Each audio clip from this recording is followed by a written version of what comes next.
Најмалку 3 компании во трката за набавка на газ. Неофицијално Телма дознава дека на адресата на државните електрани понуди се очекуваат да пристигнат од фирма од Бугарија, од компанијата Пегео со седиште во Швајцарија, од домашната Мак Петрол, но се очекува понуда и од една турска фирма.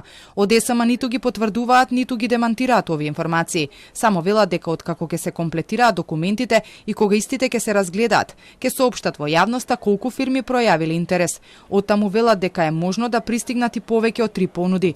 Доколку некоја од понудите е прифатлива за ЕСМ, договорот за набавка на газ би се потпишал во текот на следната недела. ЕСМ бара нешто над 250 милиони кубни метри газ за двете топлани Исток и Запад, но и за да се стави во функција и тето. Во меѓувреме се трошат последните количини на газ кои беа набавени пред почетокот на грејната сезона, а се доволни за до крајот на месецов, доколку пак не се склучи договор за овој енергенс. Од ЕСМ тврдат дека се прават сите подготовки, топланите да може веднаш да почнат да работат и на дизел, кој би се набавил на јавен повик или пак во крајен случај би се активирале државните резерви. Сепак од државните електрани уверуваат дека скопјани не треба да стравуваат. Околу 60.000 домакинства ќе имаат парно во текот на целата грејна сезона.